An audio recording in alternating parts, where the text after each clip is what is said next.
What's up, guys? I just got back from dropping off my girl. She lives in a different city.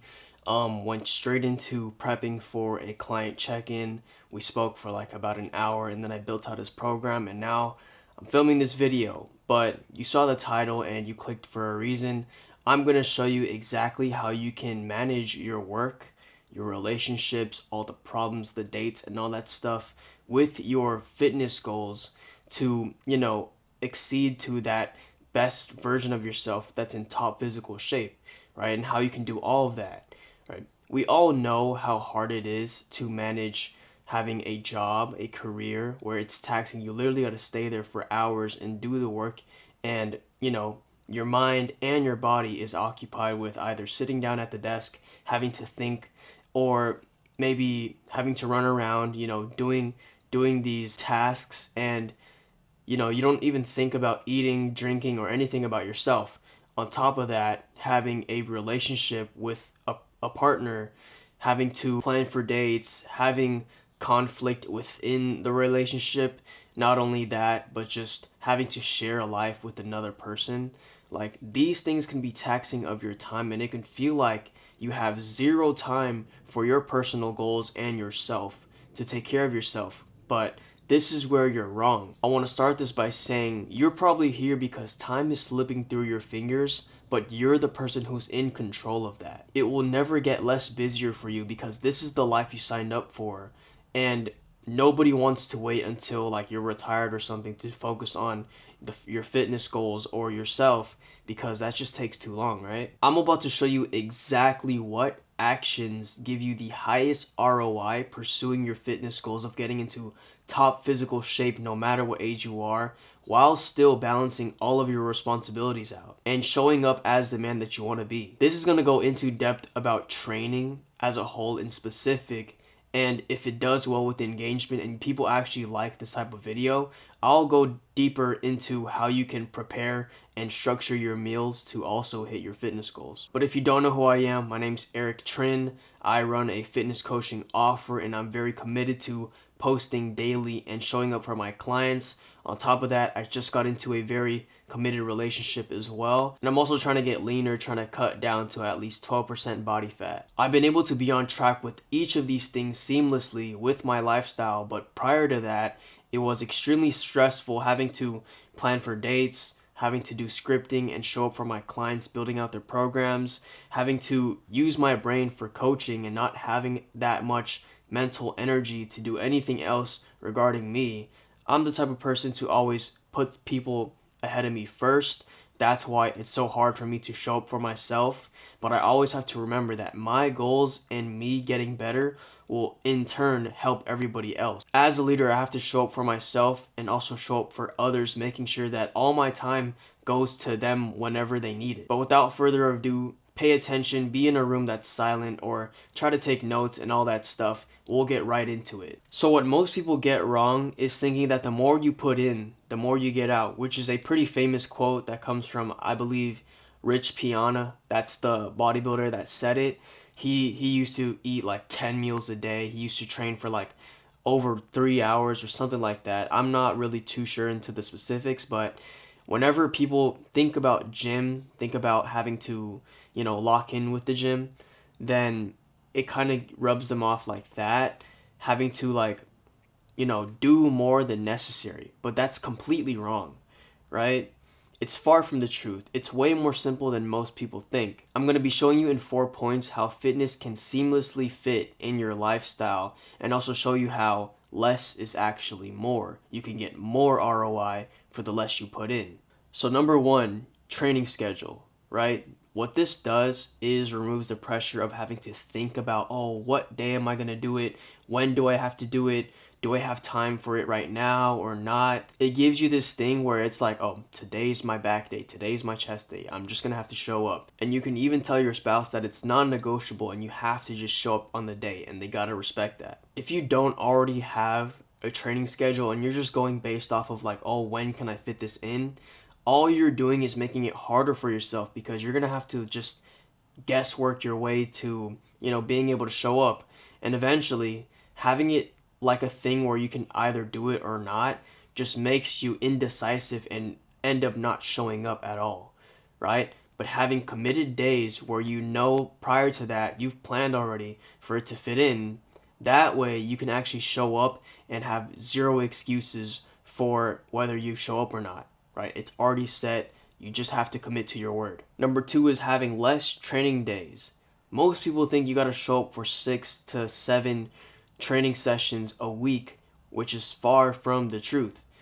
The less you can do, the more you can actually put in with focused time, and the more you can get out of it, right? More days is extremely hard to commit to, especially if you have to have date night, you have certain work schedules, and you might have to do overtime.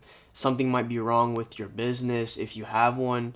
All these things, right? You can't commit to showing up that many days in a row because you're not in high school anymore. Life is going to hit you with whatever next problem, and you just can't put that much time into the gym. The best part is you don't have to. The reason why this works is because 3 times a week ensures you can still hit the required number of days while putting more days to other things, right? Your off days from work can be the days that you train. Having less days makes sure that whenever you do show up, you actually put in the effort because you only have like 3 days to do it. So you might as well get the most out of it.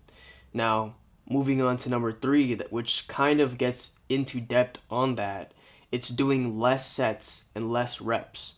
All right, if you don't know anything about the gym, you're like literally a newbie.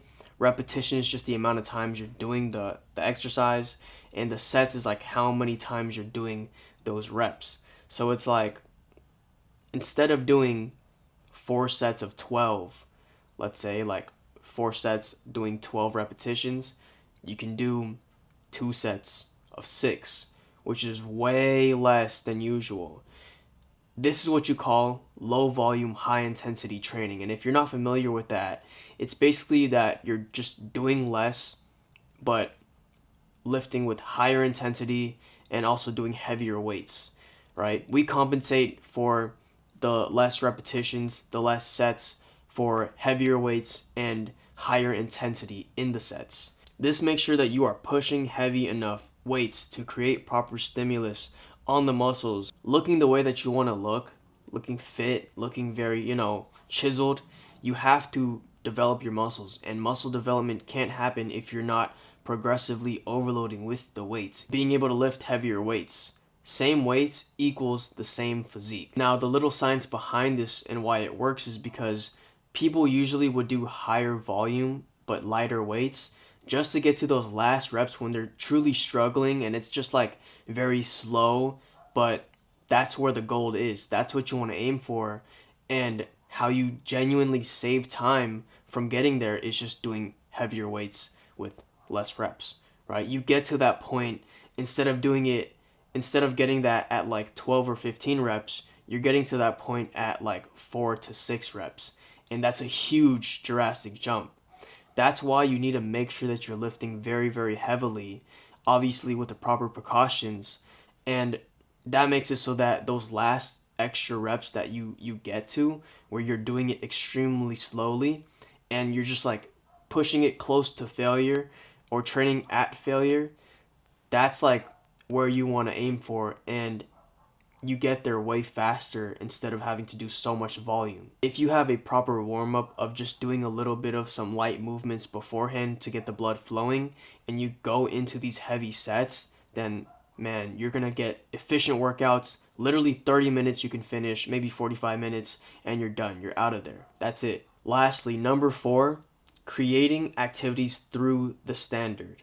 Which what this means is asking your partner and inviting your partner to go with you whenever you're going to the gym. I absolutely recommend this. I go with my girl at least once a week, and it's the best time, right? Sometimes we go on runs as well, but what this does is creates the environment for your relationship to one that builds each other.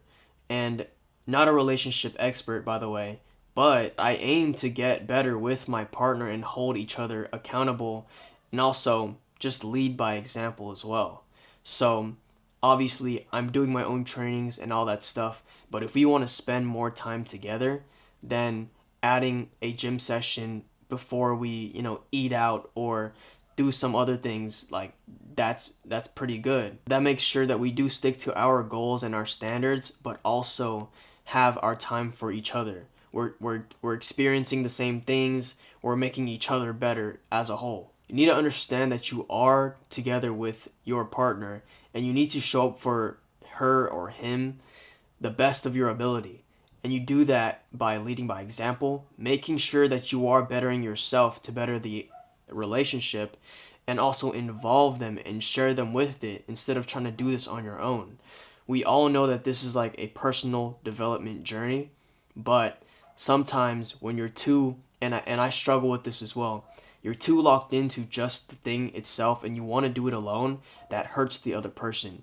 You are trying to share a life with another person, so if you're not getting better together, you guys are getting worse apart. But yeah, to sum it up briefly, having a weekly training schedule, having less training days, doing less sets and less reps, but obviously increasing the intensity and making sure you get the most out of those sets and reps. And lastly, just involving your partner and creating this environment where, you can have joy through the standards. This ultimately makes your life better, and it fits perfectly into your work schedule and also your time with dating and all that stuff. What I would do as your next thing is literally have it down somewhere on a computer, on a notepad, literally just map out, all right, where are your hours going to with work? What are the non-negotiables?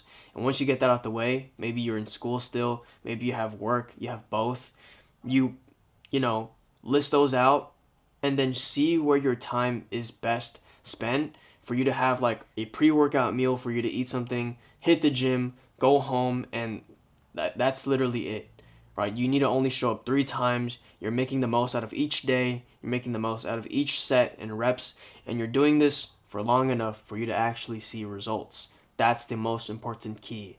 The best for last, literally. You have to be consistent enough with this to be able to see the results. Most people fail just because they don't show up to the gym for long enough at a consistent base, right? Nobody's telling you to go every single day. Nobody's telling you to do a lot. You have the time, maybe you don't, but you're just not making the time.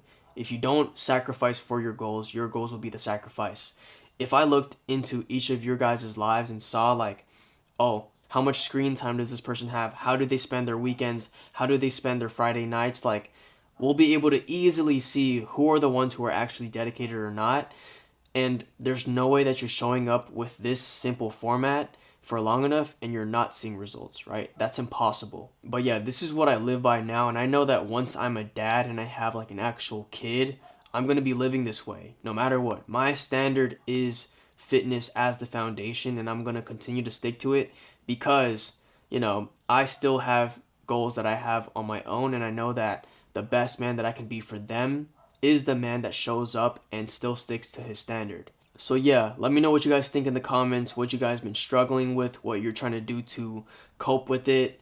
And if you want to see more about the dieting areas of it with the preparation and how to structure your day with the meals, then let me know. I'll make a video the next time and I'll provide as much value as I can on the same topic. But of course, I want to share that I do have clients right now that I'm working with one-on-one, and sometimes they can't show up either because of their relationship complications, arguments, and they just feel like in this hole with their mindset, feeling like you get what I'm talking about whenever you have actual relationship problems. But I've always been happy to, talk about it with them, provide a solution, and even provide like the suggestion of even speaking to their spouse to show that maybe my word actually means something more. Like, it's like, oh, Eric, my coach, he's like on my ass about showing up to the gym, so I can't miss out. Stuff like that, right? But if you're serious about getting into top physical shape, looking above average, but still balancing your lifestyle, then book a call in the link in the description and I'll qualify you to see if we're a good fit to work with each other. But if not, implement what I just went over in this video and you will be well off. I hope everybody has a blessed day. Peace out.